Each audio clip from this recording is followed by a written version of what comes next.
Good morning. Oh no, there goes my thing. What if I put it underneath?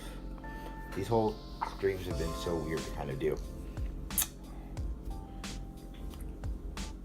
Hello, I got good lighting. That's the cool thing right now, is how I have everything. That's a good sandwich. So, if you've seen me on anywhere online or anything recently, I've stated I'm currently in Los Angeles. Um, yes, exactly. Never limit food to successful period times. What is time, really? Time is a construct and it's fake and it's phony. It's not real. So, what is time? But yeah, I'm currently in Los Angeles. Yesterday, we just wrapped on film that I wrote called Friend Like Me. So, we wrapped on it. So I kind of like have a week in Los Angeles, not really doing anything. So that's really interesting and weird, finding out what to do. Hold on, I do want to show something real quick.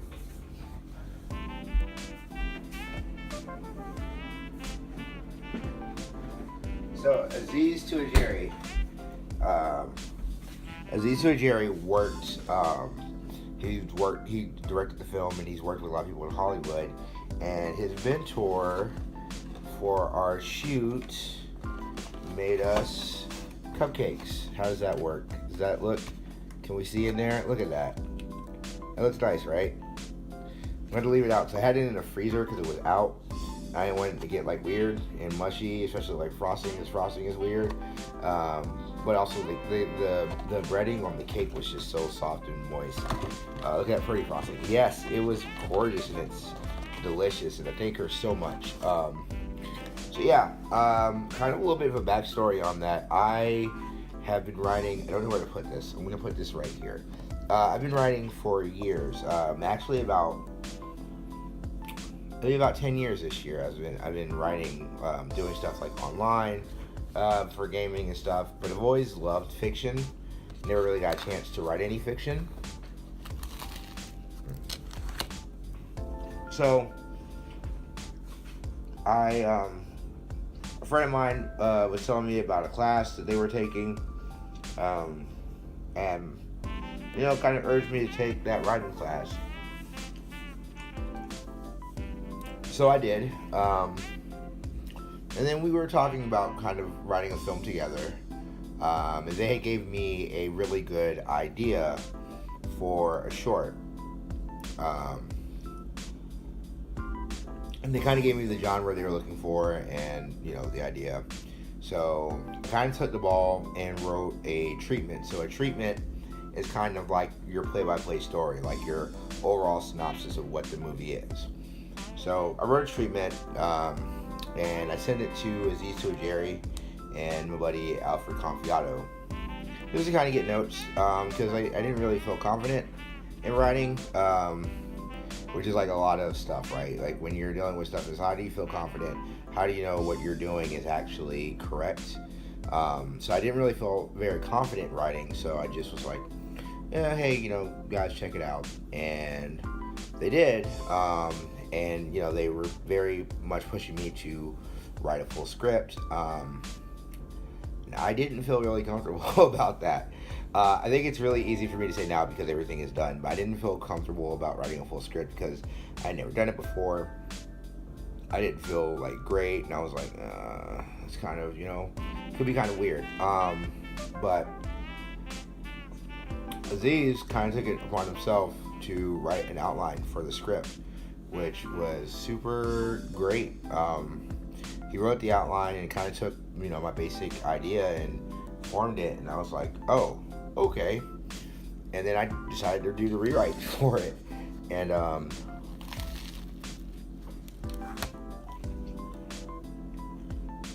we had talked about having Aziz come to Jacksonville and shoot in Jacksonville and everything.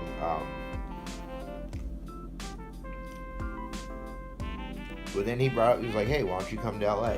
We can shoot it in LA. So I'd never been to LA before. This is my first time being in Los Angeles. So as you can hear, there's sirens. I don't even know how clear my audio is. It's because I don't have headphones on. There's not really like a playback, but there's sirens and everything going. Yeah, so I'd never been to LA before, so it was definitely a good idea. Auto sounds pretty solid to me. Oh, thanks, Holly. Trying to make sure that it's good.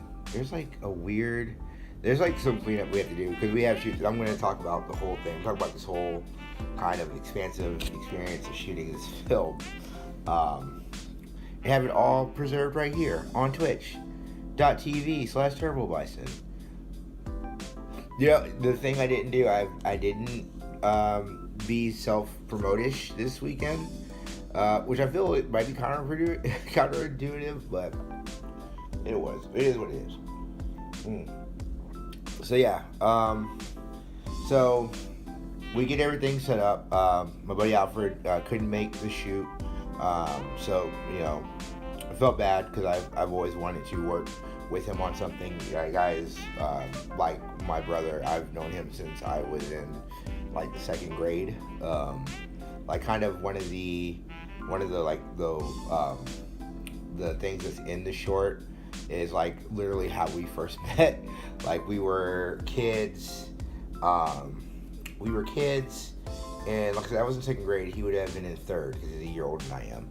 And I remember seeing him and his brother outside playing Power Rangers, like playing like they're Power Rangers. And then like I remember walking, being like, "Oh hey, can I play?" Like that's how we first interacted. And then like now it's like 25 years later. Like we're still like really close. So it's always wild to me. So Maverick couldn't come, which again was a bummer.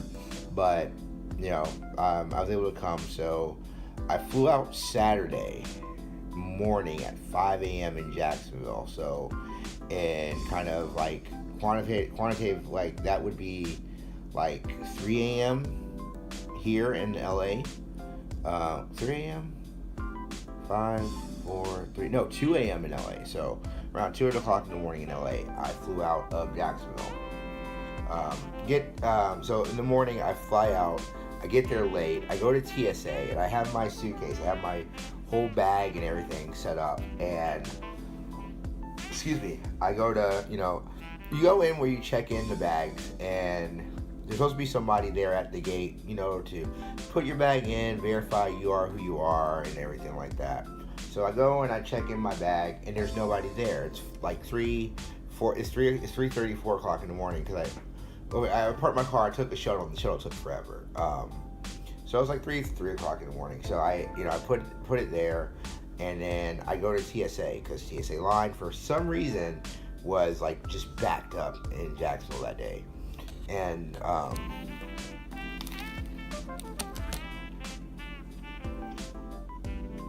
I'm sorry, this must be dreadfully boring, me just talking and chewing and drinking, but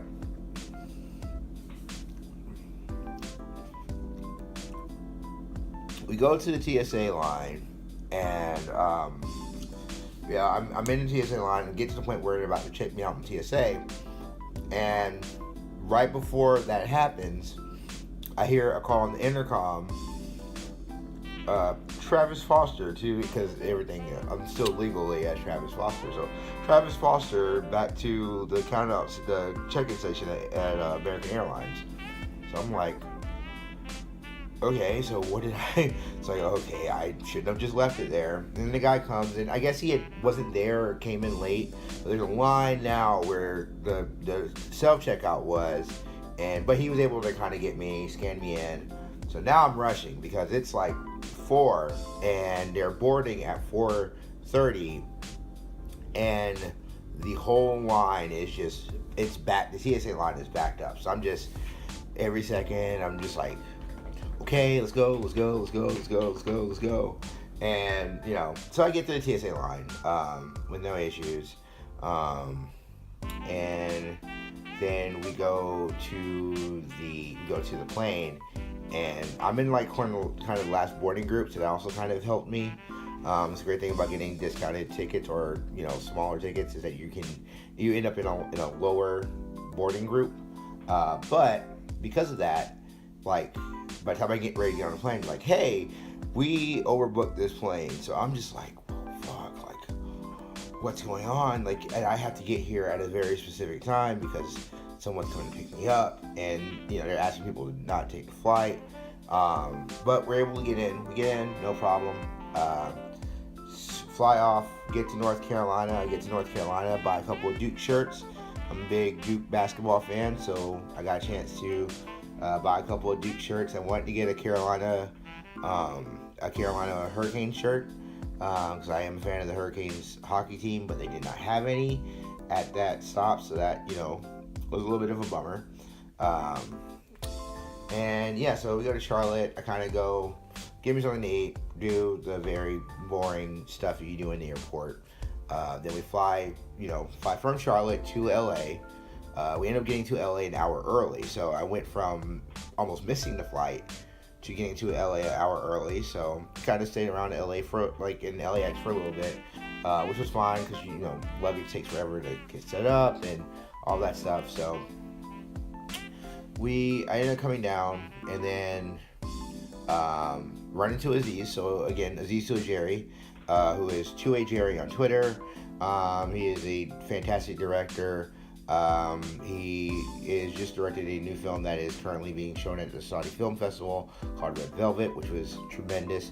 But he's done a number of shorts, and he's just a really good director. And he and his buddy Andres came by and picked me up. So we go and we're kind of getting stuff set up for the shoot. So really with this, we were kind of doing, a lot of hats. That's what was kind of the cool thing. I was mainly just like assisting with the shoot because I've never been on a shoot before. So I was just kind of mainly helping out with different stuff. So we go to the shoot, we go grab some stuff for catering. So that's the reason why I have like a shit ton of bagels now, which is great. Like you said, Holly, like I'm a huge bagel person. Like I like breakfast food, so that's good. But we got a lot of bagels for the shoot. We got fruit, some bananas. There's a lot of different options.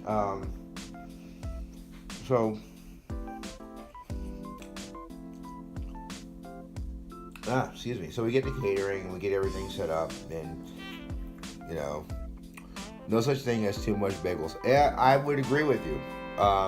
Especially my favorite. Nope, that's bread. Nope, those are regular bagels. Do we still have some? Nope, that's more bread. We have a lot of everything bagels, which are my favorite. I love everything bagels because I like the taste of it. It's nice and salty. It has a nice little, I don't know, what do you quantify that as? I don't know, but it's good. That's what I know. I know I enjoy it. So we come in, we get the stuff for the shoot, and my buddy Joe Garcia, who used to work at Celtic Foxes. I used to work with him at Frontours Gamer. So my buddy Joe Garcia was in town. He had gotten into town the day before. So we wanted to hang out with him. My buddy Marco, who works over at not Activision. Marco works over at Insomniac Games. So I know I want to hang out with Marco. We couldn't link up with Marco on Sunday, unfortunately. Not Sunday, but Saturday, unfortunately. But we did end up meeting up with Joe. So we went to Little Tokyo. And on the way there, so me and Aziz take a bus to Little Tokyo because, that's the best way kind of moving around, right? Is you move by public transportation, especially in a city that has good public transportation. Like I live in a city where transportation sucks. So it's really good to be in a city where it kind of works. But at the time, I believe the police were doing like a kind of training exercise because of that, we kind of got stuck on the bus for like, we were stuck on the bus for like a good, 30 minutes. Like, we would see Joe, and like Joe's like over here, and we're just passing by, and we're like, oh no, Joe. But we were able to get off the bus. We went and found Joe. Then, we went, had ramen at a pretty good ramen place. So, I also want to preface it with this. All right. We're at a ramen place, and it's like an actual, like, Japanese ramen. Like, we're in Little Tokyo. It's a Japanese ramen place, and we go there. I get one of those large cutting beers. So they give you the large beer in a little shot glass. You pour the beer in the shot glass, It's really good. And, like, I don't know. Drink one of those, like, large beers. It's like, I've been, like, hankering to have, like, a 40. But, like, doing one of those, like, large beers is also kind of cool. Just being like, I'm going to pour it in and drink these large beers. So, that was definitely fun. But so we go and we're just chopping it up because we haven't seen each other. I think me and Joe, we haven't seen each other in almost like 6 years, and then this was the first time meeting Aziz. So, we're just kind of just chopping it up, hanging it out, and we go to leave, and the chef, so the waitress, says thank you and everything, we say thank you. And then the chef comes by. It's like, oh, you guys, thank you, arigato. And me, just in natural conversation. I'm not trying to do anything like on towards or anything. I'm just in just a natural conversation. He goes, arigato. I just instinctively arigato. And then, but to them, they were like, oh, look at this weeb just saying it. It's like, well, first of all, I'm not a weeb, Japanese enthusiast. But secondly, it wasn't like I was just trying to say arigato just to be like weebish, right? Just like be like, oh, I'm gonna say arigato just to say it. No, it was just like that. Just is what happened. It was it was a fun lunch. So then we went from lunch. I came back. I had a nap because I had been up since. I've been up since about 4 o'clock in the morning, the day before 4 o'clock. But it's just I've been up since at least like 4 in the afternoon the day before in Jacksonville, because just how the time zone's kind of set up. So once we got done with lunch, I absolutely needed to take a nap. So I took a nap, got up around 8. We got up around 8, then we went to karaoke. So if you're ever in the LA area, there's a karaoke bar in Koreatown that is called the Brass Monkey, and it is fantastic. That's where we went to do karaoke. So Aziz, Joe, and myself all did karaoke at the Brass Monkey. It was definitely a really chill atmosphere, especially at first. At first it wasn't really busy. But then it kind of got a little bit more busier later on in the night. It was really fun. Did a couple of songs. I think I even posted a couple of the songs on Twitter and Facebook, and I think also Insta. So they're out there. You can see me, you can hear me sing terribly. But no, it was really fun. Ended up drinking a lot that night. It's probably like the most I've drank.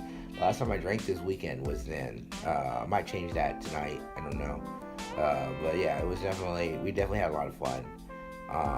And it was really good because, like I said, I had never met Aziz, and he gave me time to hang out with Joe, and I hadn't done that in such a long time. Eat break. Hold on. Again, I'm sorry if this bothers you. I'm sorry. I'm hungry. So we go and we do that. So that's our Saturday. Our Saturday was really just kind of like unwinding, me trying to get my feet underneath me from coming back into town and everything like that. So Sunday comes and boom, we're hitting it. We hit the ball running Sunday morning. I ended up getting up around 9 o'clock-ish. Well, no. I ended up getting around 8 o'clock-ish because our call time was like around 9. It was like around 9 or 10. And so I get up, 7. We get, the craft services set up for everybody. We have people come in. actually the night before, our cinematographer Thomas came in, and Thomas is such a really great cinematographer. I can't wait for you guys to see the film, just because his shots just done so well, and just like the stuff he was doing was just tremendous. So Thomas was staying over with us, so we had Thomas over, so we're getting everything set up. Then I think the next person came was our production assistant. It was Nora, and Nora was also really, really good. She, we got everything set up, so I helped her, assisted her with getting everything set up, make sure we had everything, on set ready. Then we had Jordan, who's our main actor, who plays the main character in the short. He came in, so I came in a little bit early, so I went, grabbed him some breakfast, grabbed myself some breakfast, and everything. Then we had our sound person, Alex, come in, and yeah, so once we had Alex, Nora, and Thomas kind of set up and ready, we started doing shoots. So it was really crazy because I've never really been on a movie set before. So just kind of seeing how everything gets set up was very weird. Not weird, but it was very different. And it was enjoyable to kind of see. So they did all the setup and everything, and we did all the different shots. And I'll try to kind of talk about the movie more once we kind of get to the movie being out and whatnot. That way I can actually talk about things and what my ideas were and stuff like that. But it was a really cool process. So we got to see them make these things happen and move a lot of stuff around. So that was pretty cool. So we shot here in this Airbnb where I'm staying at for most of the day on Sunday. So we shot here, and then after we got done shooting, so that was we started around 9, ended around 9, or around 10. It was a full-on 12-hour shift. And then, because we ended up going afterwards, after we left here, we ended up shooting a scene near a taco truck. So that was really cool. So I actually got to go to a full-on, real-life, real fucking deal taco truck in LA. And they had the signage going on, and they had this huge posada that they're making, and it's on fire outside, and they're shaving it off, and it was just it whipped ass. It was really cool. So I was just yo, that's pretty dope. We did that, and then we went to, we shot the rest of the scenes there. So yeah, we ended up finishing around 9 p.m. So yeah, it was a full 12-hour shift, 9 to 9. Then I had been texting a couple of my friends who do podcasts on the Laser Time Network, Sam and Sarah from Tallahassee. They were in town for a previous engagement. Yeah, we just ended up linking up. So myself and Joe went over to the Phoenix, which is a small bar, and we kind of hung out. They were playing Leprechauns in the Hood for some reason. Well, it was also St. Patty's Day, so it could have been the reason. But yeah, so we hang out with Sam and Sarah. We kind of chop it up there. And then we had two really weird instances that happened. Okay. So I kind of referenced this, I was on somebody's stream. It was yeah, I think I got hexed by a witch.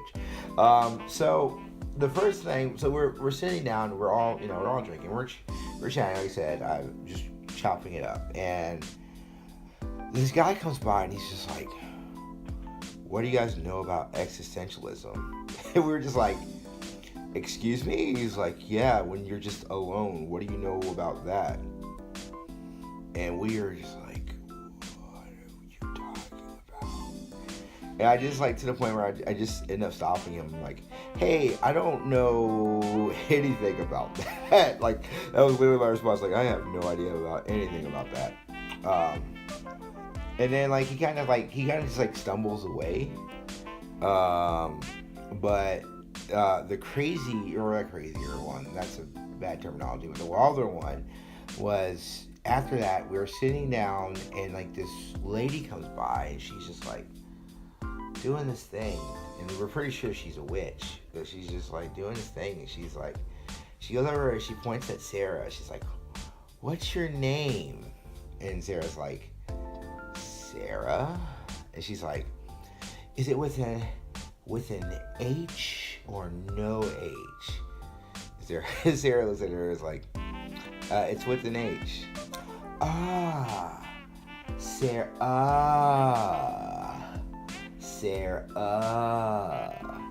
And then she goes and she points at Sam. She's like, "What's your name?" And he goes, "Oh, my name is Sam." She's like, "Sarah and Sam." And then she points at Joe. And Joe, like, it takes like a second because when me and Joe are like, kind of like, who's she talking to? Obviously, she's pointing at Joe, and Joe's like, "My name's Joe." And she's like, "Sam, Sarah." And then instead of saying Joe, she points at me, and she's like, "And your name?" And I said, "Well, my name is TL." She's like, "Okay, Sam, Sarah, T.O." And she looks at Joe, and so she looks at Joe, and then like we're like starts with a J. She's like, and they're like, "Joe." She's like, "All right, Sam, Sarah, T.O. and Joe." And like, so I'm just like, I mean, you're kind of close, but not really. She's like, it's not. It's like T.L. She's like, "T.L.?" I was like, "Yes, T.L." I was like, "Oh, T.L." It was like, what? I was like, what the fuck is going on?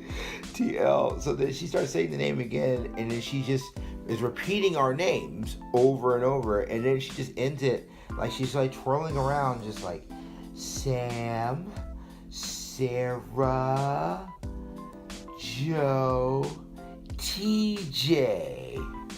So I'm pretty sure we're all cursed, or they are all cursed. Because I'm not TJ, I am TL. That is my name, is T.L. Foster, T. LeVar Foster. I am not cursed. Whatever poor soul is named TJ, they are cursed. But it is not me. It was definitely the wildest thing that happened to me that night. We ended up coming back. I ended up kind of zonking out, woke up again, 7 o'clock in the morning, just as normal. Woke up, kind of got stuff done. Aziz went to go meet his mentor again. Went and got the cupcakes. And ended up riding with Nora over to the shoot where we shot our last scene. Alex came, picked me and Joe up. Joe came over here because he had to check out early in the morning. So Alex came, picked us up. We went over. We went to Ralph's, which is, again, a grocery store. Picked up some more stuff for the shoot. Picked up some more Coke Zeros, which I'm going to have to buy more of because I drank a lot of them during the shoot.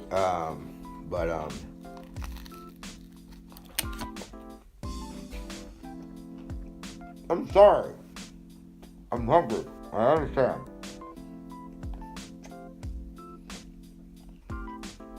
It is not pleasant. I get it. What am I using Twitch for anymore? I'm so weird.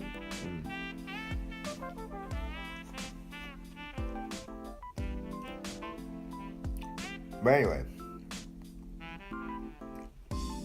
anyway, sorry about that again. It's not great. None of this is a great ear fill. Like me chewing food. It's not a great ear fill. Alright, but anyway, so we go to Ralph's to get some stuff. We pick some stuff up. It is not the weirdest thing. Long shot, dude. I get it. But it's still not a great ear fill. So yeah, we go, we do the shoot. We go, we pick up stuff, we do the shoot. So I actually got to be in my short. It's a cameo that I will let you guys see when it comes out. So I got to be in the movie, and that's super great. I got to be in the movie. We did all that. We did all the stuff we needed. And then we wrapped. So there's like some photos that I have floating on Facebook, on Twitter, on Instagram of the wrap. I gave a speech and I cried because I'm a big emotional baby. But it was very weird, and I've been feeling very existential about the whole process. I started doing stuff online about 10 years ago. It's around this time when I started podcasting.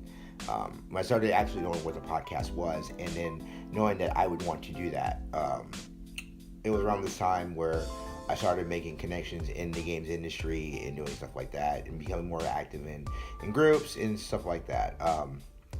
So I think it's literally about 10 years to the day when I did my first podcast.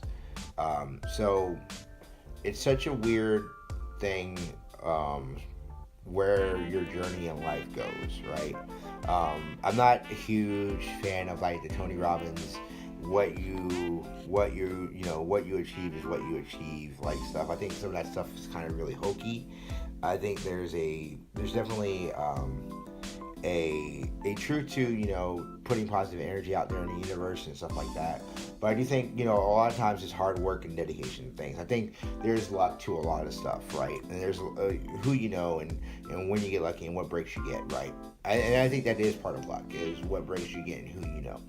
But I do think what you are willing to put into the universe helps push out. I don't know what kind of metaphor I was trying to go for that, but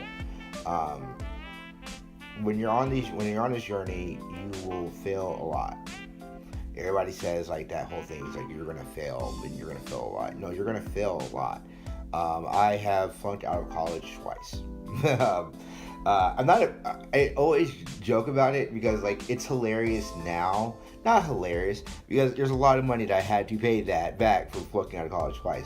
But it's wild to think now, because if I knew what trajectory my life was going to take, maybe I wouldn't have gone straight that way, right? But that being said, does me going that route also make it easier for me to choose what I want to do now, right?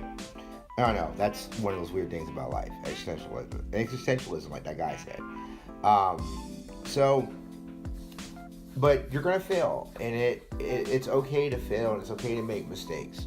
Some of the things you just need to have is like you have a good support structure. I happen to have a very great support structure of people who are contemporaries, people who are peers, people who are not peers but mentees and stuff, right? Like it's just been very good to do that. Always surround yourself by people you love and trust, and you can never go wrong with that. And never be too hard on yourself. I am very much the easiest self-deprecation person ever, right? I don't look at anything I do as good, and I'm just like, what if I can just get better? No. You can't do that. Don't be like me. Be like me and do something that you love and have it actually work. But don't be like me and be shitty about it the whole process. Like that's my thinking on that. It's like I said, this whole situation is wild, and everything that's going on is great. And I'm very thankful for everybody who's ever decided they wanted to listen to me on anything, decided they wanted to follow me on anything, or give anything that I've done any kind of credence or help. I don't deserve it. And that's the shitty thing that people say you do. So people be like, no, you deserve it, blah, blah, blah. Like, no, I mean, I don't deserve it, because no one deserves anything. I think there's a lot more I could do, kind of like working hard more. And that's kind of my goal, I guess my thesis now is like, I'm going to be the fucking hardest working writer ever. Because this isn't my last film. This is the first. I don't know if this is be I don't know if the next film is something I will direct myself. I don't know if the next film will be something that I just write on as a script doctor. I did let them know, like, hey, if you're a script doctor, I'm your guy, right? But it's like I know what I want to do, I think for the first time ever in my life, I know 100% what I want to do. And this was like a very first start of the journey, right? Like this is the very first steps. Like these are the things where when you build that building block and you're just like, okay, how do I get there? Like these are the very first things you do to kind of move forward. So yeah, it's weird for me to say this, but I am TL Foster, a professional writer, a professional screen writer, writer of screenplays, screenwriter.